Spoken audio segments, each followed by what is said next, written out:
성경 말씀은 요한복음 17장 9절입니다. 요한복음 17장 9절.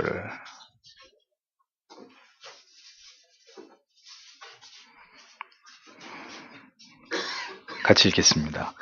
내가 저희를 위하여 비옵나니 내가 비옵는 것은 세상을 위함이 아니요 내게 주신 자들을 위함이니이다. 저희는 아버지의 것이로소이다. 아멘.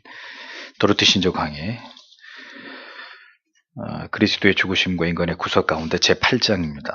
8장 9페이지.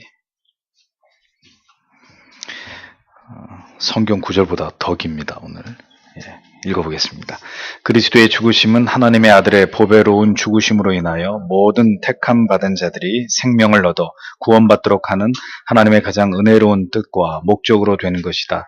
하나님께서 택함 받은 자들에게 믿음으로 의롭다 하는 이 선물을 주신 것은 그들에게 완전한 구원을 이루어 주시기 위한 것이다. 즉 그리스도께서 십자가상에서 피 흘리심으로 새 언약을 확증하셔서 모든 사람과 족속과 민족, 즉 영원 전부터 구원에 이르도록 아버지께서 아들에게 주신 모든 사람들을 구원토록 한 것은 하나님의 뜻에 있었다.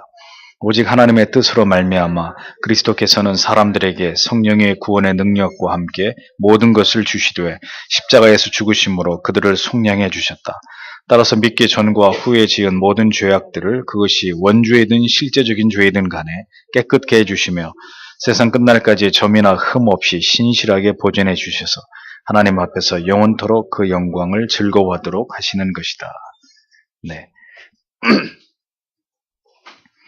칼빈주의 기초라는 책의 저자 에롤 헐스는 도로트 웨이는 하나님 아버지께서 어떤 사람을 구원하겠다는 고정된 계획이 없이 주 예수 그리스도를 십자가에 죽도록 정하셨다는 관념을 거부했다. 이렇게 분명하게 논평했습니다. 즉 알미니안 사상을 정면으로 공격하면서 도로트 신조의 가치를 그렇게 평가한 것이죠. 또 칼빈주의 예정론의 저자 로레인 베트너는 말하기를 제한 속죄에 대해서 알미니안주의자도 칼빈주의자와 같이 그리스도의 속죄를 확실히 인정한다. 그러나 칼빈주의자들은 속죄의 대상을 한정하여 그리스도의 속죄는 모든 사람에게 적용되지 않는다고 주장하고 알미니안주의자들은 속죄의 능력을 한정해서 그리스도의 속죄만으로는 실제로 아무도 구원하지 못한다고 말한다. 다시 말하면 칼빈주의자들은 그리스도의 속죄와 속죄의 능력을 제한하거나 한정짓지는 않는다. 다만 그 효력의 대상을 제한할 뿐이고 그러나 알미니안주의자들은 반대로 속죄의 효력을 제한하고 대상에 있어서는 제한하지 않는다. 이렇게 분명하게 설명을 했습니다. 아주 정확하고 날카로운 지적이 아닐 수 없죠. 구원은 의심할 바 없이 성삼위 하나님의 사역의 결과물입니다. 구원의 문제에 삼위 하나님께서 어떻게 역사하셨고 그 역사의 내용이 무엇인지를 정확하게 이해하는 것은 우리에게 임한 구원을 논함에 있어서 매우 중요한 부분을 차지합니다. 성부 하나님께서는 주권적인 선택하심 속에서 택하신 자들을 구원하실 계획을 세우셨고 이것을 실행하기 위해서 아들을 인간의 몸을 입고 이 세상에 보내셨습니다. 성자께서는 이 땅에 오셔서 복음을 전하시고 십자가에서 죽으시고 부활하셔서 승천하심으로 성부의 계획을 완성하셨습니다. 이어 아버지와 함께 성령을 보내셨는데 이 땅에 오신 성령께서는 아들의 죽으심으로 이루어진 그 구원의 계획이 이제 실행되고 택한 모든 백성들에게 모든 시대 속에서 적용되고 이루어지도록 역사하고 계시는 거죠.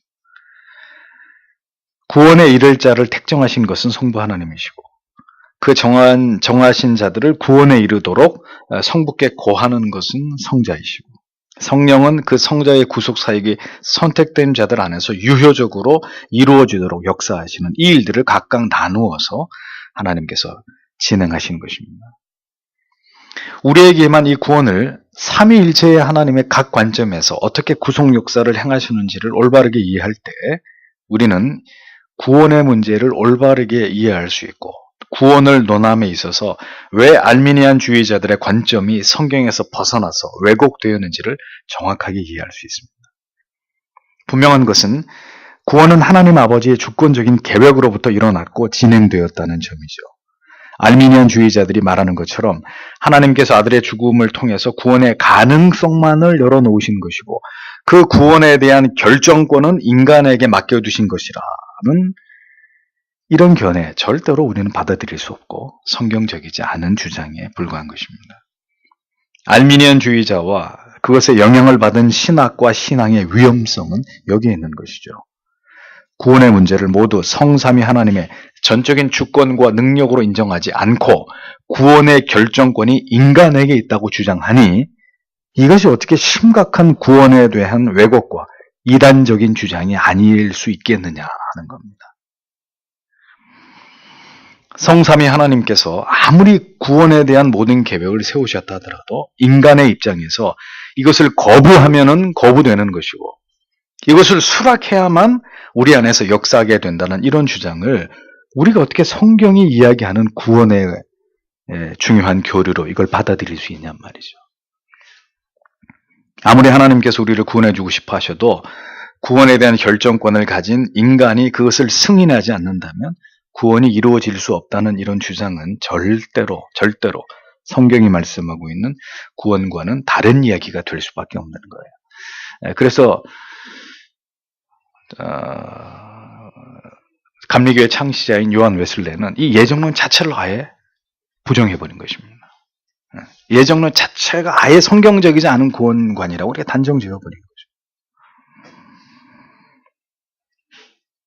하나님의 주권적인 구원 계획은 인간의 동의 없이 성령에 의해서 그 대속적인 죽으심의 효력이 임하고 적용되어서 그를 구원으로 이끌어내고야 마시는 하나님의 놀라운 은총의 결과물입니다.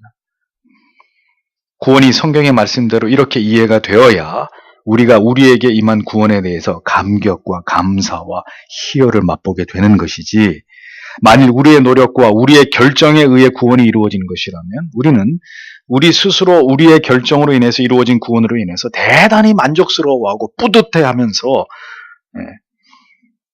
그것이 우리의 어떤 결단의 산물이라고 여기면서 우리가 그렇게 구원을 이해할 수밖에 없는 건 당연한 일이라는 거예요. 그러니 이러한 신앙이 바탕이 될 때 신앙의 모든 행위는 자기 의가 될 수밖에 없는 것이고, 그런 신앙에 고착될 때 어찌 그의 마음과 영혼이 교만에 이르지 않을 수가 있겠습니까? 자연히 그 길을 열어주게 되는 거예요. 이 하나님의 작정의 교리를, 예정을 이야기하지 않을 때 결국은 인간이 높아지고 어떤 인간의 공로를 이야기하는 쪽으로 인간 스스로가 교만하게 되는 그 길을 열어주는 그런 단초를 주게 되는 거죠. 알미니안주의자가 말하는 구원은 결국은 사람을 교만과 자기의에 빠뜨려서 성경으로부터 멀어지게 되는 원인이 될 뿐입니다. 죄에서 결코 자유할 수 없는 부패한 자아를 올바로 인식하고 이것을 부정해야 되는데, 그 자아를 결코 부정할 이유가 없이 구원을 위한 대단한 기여와 공헌을 할 수 있는 자아로 인정하고 인식하게 만드니 이것이 어찌 성경이 말하는 구원과 일치될 수 있겠느냐 하는 겁니다. 그러니 무엇인가 끊임없이 해야 한다고 생각하는데 그것이 진실로 주를 위한 것이 아니라 결국은 자아를 찾기 위한, 자기 스스로를 고무시키고 자극시키기 위한 그런 행위가 될 수밖에 없는 것은 당연할 수밖에 없다 이거죠. 그리스도의 죽음의 효력이 택하신 자에게만 미치는 것을 limited atonement, 제한 속죄라고 부릅니다. 제한 속죄에서 가장 중요한 요소는 하나님의 구원 계획과 구원 계획의 실행에 있습니다. 이 모든 것은 삼위 하나님의 우리가 할 수 없는 놀라운 구원 계획의 경륜에서부터 비롯되는 것이죠. 그런데 이 제한 속죄를 반대하는 알미니안주의자들은 제한 속죄가 아닌 일반 속죄를 얘기합니다. 보편적 속죄를 주장하는데 이는 구원의 결정적인 요소가 하나님께 있는 게 아니라 또다시 반복합니다. 인간에게 있다는 그런 논리예요. 일반 속죄론에 의하면 그리스도의 죽음은 단지 구원의 가능성만을 제공하고 이것을 실제화시키는 것은 인간에게 있다. 인간의 결단에 있다. 이런 주장이 계속 반복되는 겁니다. 죄로 인한 인간의 전적인 타락과 무능을 부정하고 나아가서 구원으로 우리를 부르시는 성령의 유효한 역사조차도 모두 거부하는 셈이 되는 것이죠. 그러니까 알미니안주의자들은 성령의 유효적 역사 이런 말들을 쓰지도 않고 그 자체를 부정하는 거예요. 내가 나가서 믿는 거지 성령이 뭘 우리 안에 무슨 유효적 역사를 해? 그 개념 자체가 없는 거죠. 자, 이것은 어떤 문제까지 확대됩니까? 삼위 하나님의 위대한 구속 사역 그 자체를 손상시키고 파괴하는 논리가 되는 거예요. 따라서 이러한 논리는 구속의 영광을 탈취하고 인간의 영광을 추구하는 것으로 결론이 날 수밖에 없는 것입니다. 결국 그 끝을 가면 결국 사람이 나타나는, 사람의 영광, 사람의 행위, 사람의 공로, 그걸로 귀결될 수밖에 없는 거예요. 성도 여러분, 프로테스탄트 신학과 신앙의 중심뼈대는 바로 이 도르트 신조입니다. 도르트 신조를 통해서 우리는 가톨릭의 교리와 신학을 반박할 수 있고 왜 종교개혁을 이렇게만 했는지에 대한 가장 중요한 당위가 바로 이 도르트 신조를 통해서 충분히 입증되고 증명이 되는 것입니다. 이 도르트 신조는 프로테스탄트의 신학의 기둥이고 장로교 신학의 토대입니다. 누구든지 이 도르트 신조가 말하는 성경의 해석과 다른 것을 말할 때 이단이 될 수밖에 없는 것은 도르트 신조가 밝힌 모든 핵심의 교리들이 모두 다 사람의 말과 주장이 아니라 성경이 말씀하고 있는 것이기 때문에. 예? 정말 무지한 사람들은 교리 다 필요 없다고. 왜? 사람이 만든 거니까. 그럼 성경은 사람이 안 만들었어요? 하나님의 영감으로 기록되어진 성경 속에서 그 성경의 말씀에서 끄집어내서 그 성경의 말씀을 더 체계적으로 우리에게 설명하고 가르치는 것이 교리 아닙니까? 그런데 어떻게 성경과 교리가 다를 수 있습니까? 잘 모르면 그런 얘기를 하는 거예요.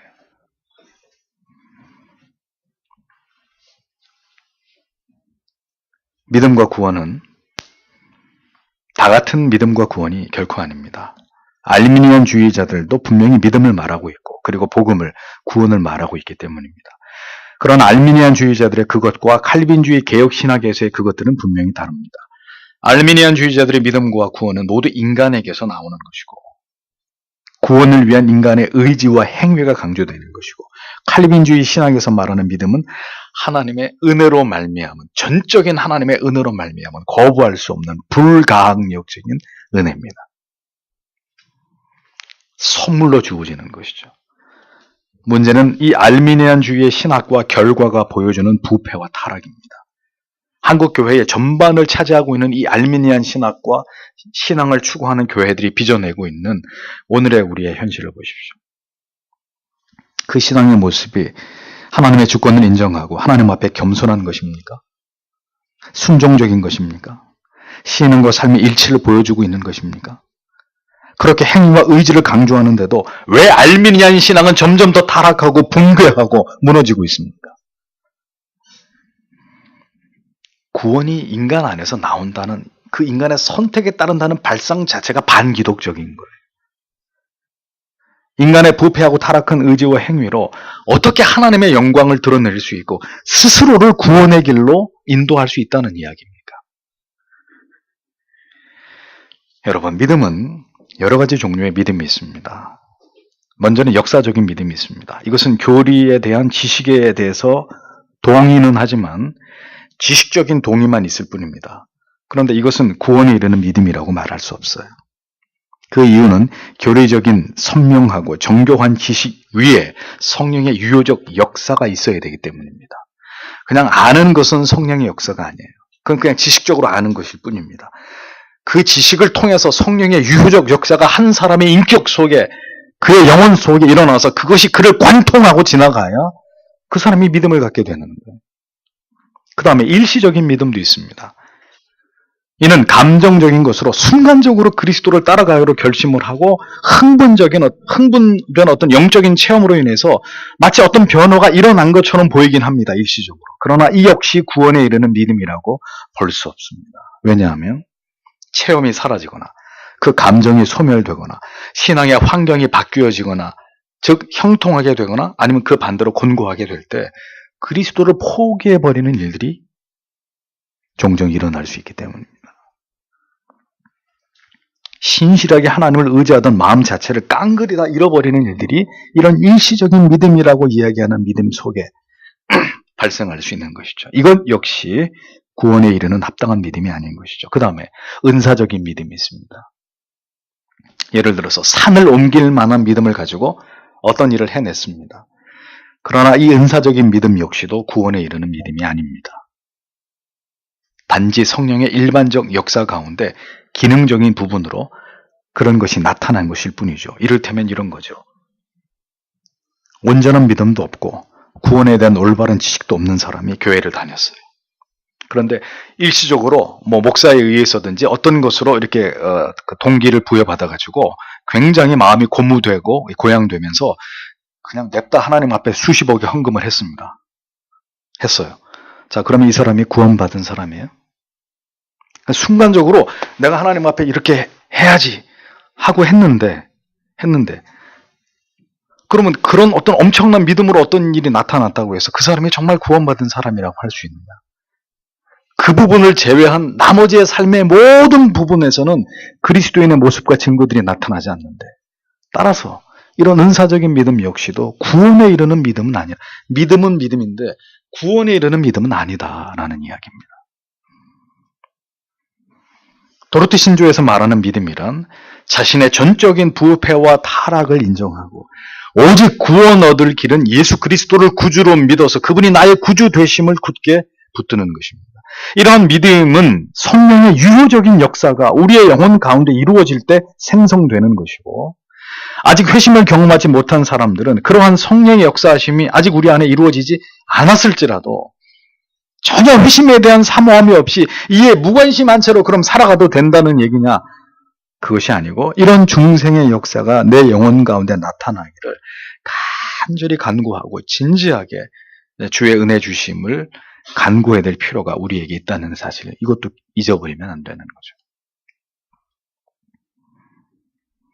그리스도의 죽으심은 성부께서 선택하신 특정한 백성을 위함이라고 성경 전체는, 구약과 신약 전체는 이 사실을 우리에게 계속해서 말씀하고 있습니다. 그러면 그 영혼이 선택받은 영혼인지 유기된 영혼인지는 어떻게 알 수 있느냐? 아까도 밝힌 바대로 이것은 성령의 유효적인 구속 역사가 어떻게 영혼 가운데 적용되고 이루어졌는지를 통해서 알 수 있는 것입니다. 즉, 성령의 유효적인 역사를 통해서 믿음이 생성되고 그 믿음으로 그리스도께로부터 임한 구원의 은총의 효과가 한 사람의 영혼과 그의 삶 속에서 어떻게 열매로 나타나느냐, 이것을 봄으로 알 수 있는 것이죠. 그래서 청교도들은 이것을 바로 열매, 구원의 증거로서의 열매가 있는 믿음, 그것을 결정짓는 중요한 기준으로 보았다는 거죠. 문제는 여기서 또 하나의 문제가 파생되는데, 그것은 하이퍼 칼빈주의자들의 어떤 오류입니다.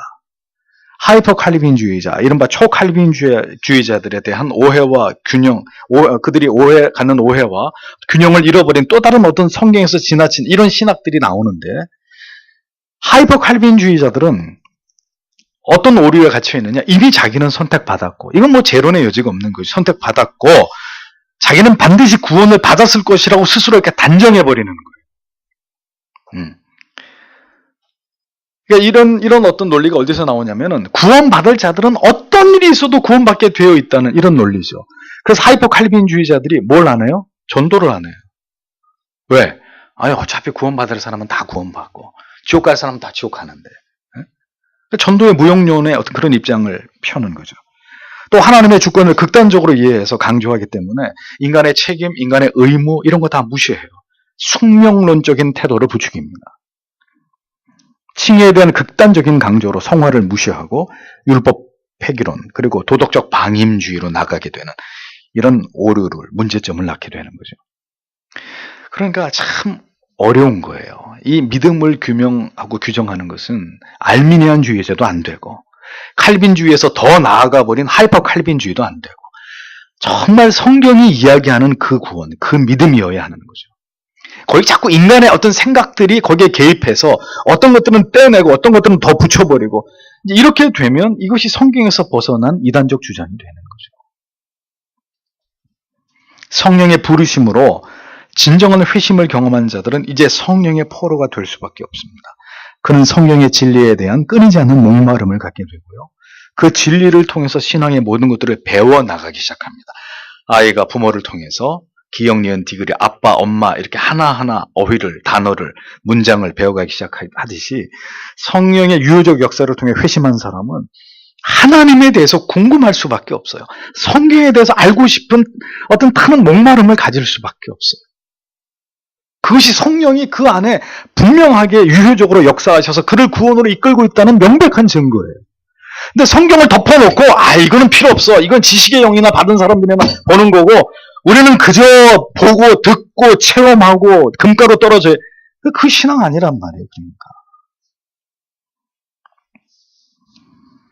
하나님에 대해서, 예수 그리스도에 대해서, 성령에 대해서, 구원과 죄와 믿음과 천국과 지옥과 인간의 실존과 타락과 교회 성화의 삶에 대해서, 그리고 종말에 대해서, 이렇게 신앙의 모든 핵심적 주제들이 확장되어 가면서 점점 더 깊이 구체적으로 정교하게 하나님의 말씀을 통해서 이 하나님의 말씀들을 깨달아가는 것, 그것을 알아가는 것이 결코 그 안에서 멈추어지지 않는 사람들이 성령의 유효적 부르심 안에서 성령에 의해서 견인되고 있는 하나님의 사람들이 명백한 증거입니다. 성령이 그 영혼 가운데서 그렇게 역사하시고 그를 이끌어 가시기 때문입니다. 그 결과 진리를 깨달아 갈수록 더 겸손해지고 십자가의 구속의 은혜는 더 증강되면서 자신의 인생에 무엇을 위해서 어떤 가치를 위해 살아가야 될지에 대한 아주 뚜렷한 목적의식을 갖게 되는 것이죠. 그래서 깨달아지는 게 뭐예요? 하이델베르크 1번, 소이르문답 1번, 하나님을 영원롭게 하고 영원토록 그분을 즐겁게 하는 일을 위해서 살아가야 된다. 이것이 그냥 자연스럽게 오는 거죠.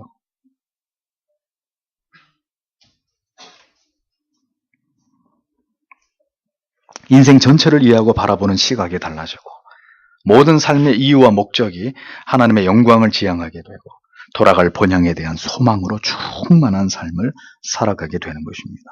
고난과 시련조차도 하나님께서 나를 천국의 시민으로 연단해 가시는 과정으로 여기고 삶의 주체가 내 자신과 나의 행복이 아니라 하나님의 뜻을 이루어가고 주님을 기쁘시게 하는 일에, 그리스도를 닮아가는 일에 정조준되어 있는 그런 삶을 지향하는 것으로 삶의 중대한 변화가 일어나게 되는 것입니다.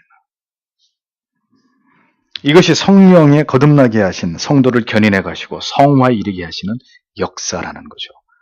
삶이 이렇게 뚜렷한 목표를 지향하면서 영생을 바라보고 전진하는 삶일 때 그러한 삶을 살아가는 자를 우리는 성도라고 부를 수 있는 것입니다. 신자라고 이야기하는 것입니다. 무수하게 많은 사람들이 걸러질 것입니다.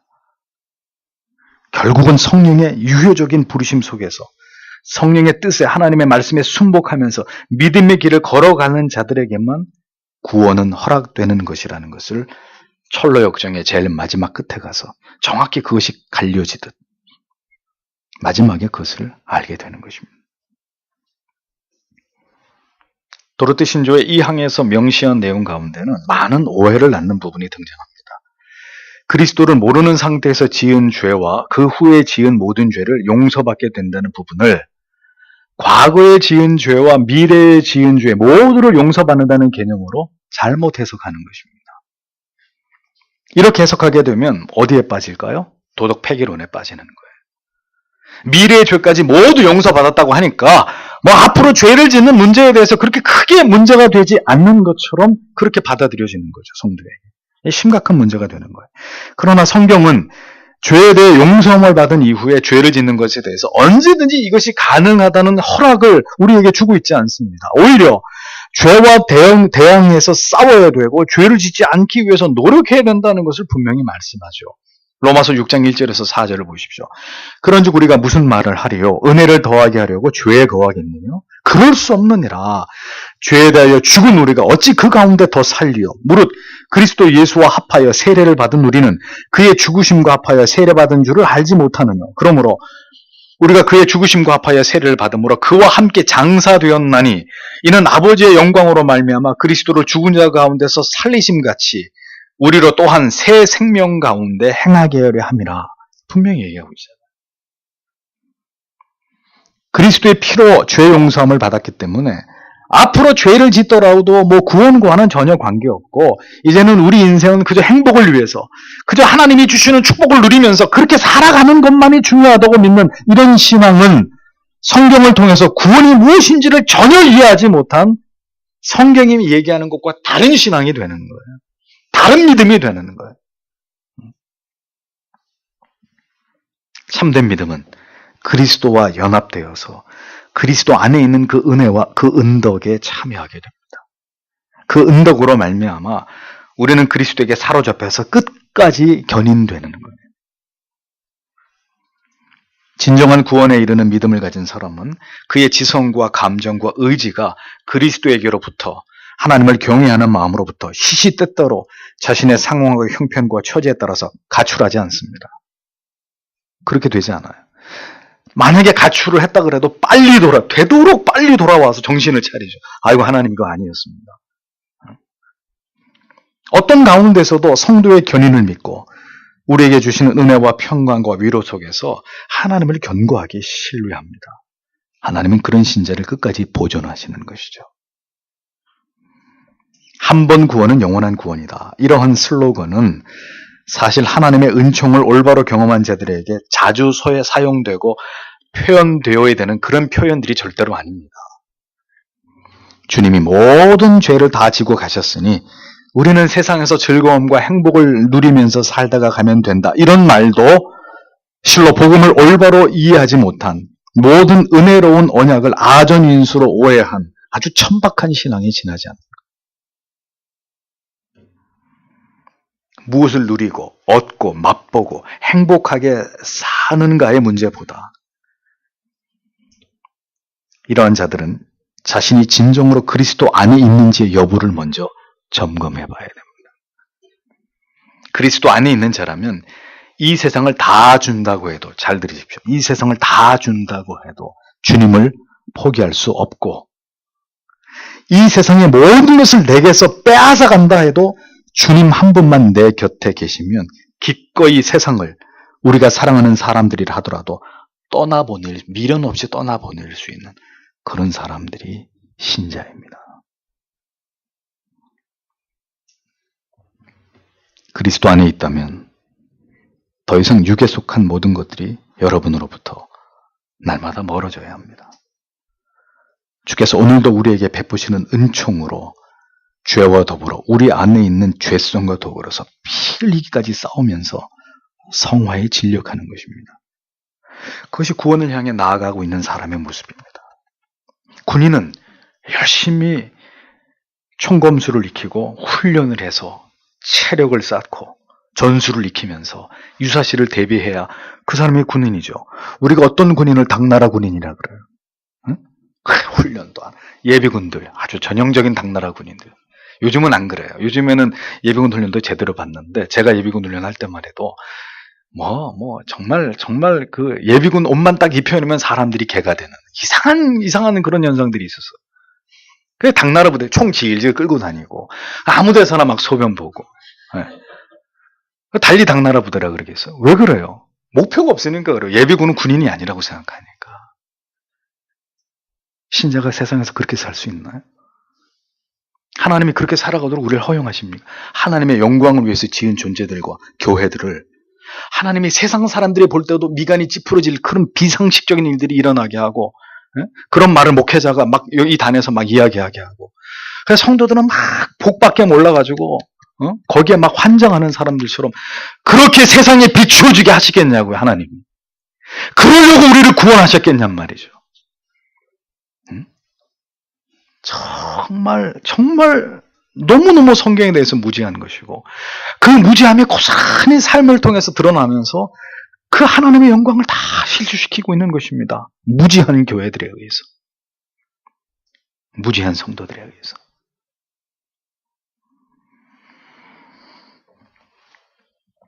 그렇게 성령 안에서, 성령이 우리 안에서 우리를 역사하심을 통해서 그렇게 치열하게 세상에서 살아가려고 하는 그것이 바로 당신이 그리스도와 연합된 성도라는 것을 가장 분명하게 증거해주는 증명이 되는 것입니다. 성경은, 도르트 신조는 그것이 믿음이라고 가르치는 것입니다. 그 믿음이 어떻게 부패한 죄인의 의지에서 그게 나온단 말이에요. 그래서 어떻게 우리의 구원을 우리의 공로로, 말도 안 되는 이야기라는 거죠. 오늘도 도르트 신조는 우리에게 그것을 증명하고 보여주면서 우리의 구원이 무엇인지를 정확하게 이해하도록 돕고 있는 것입니다. 기도하겠습니다.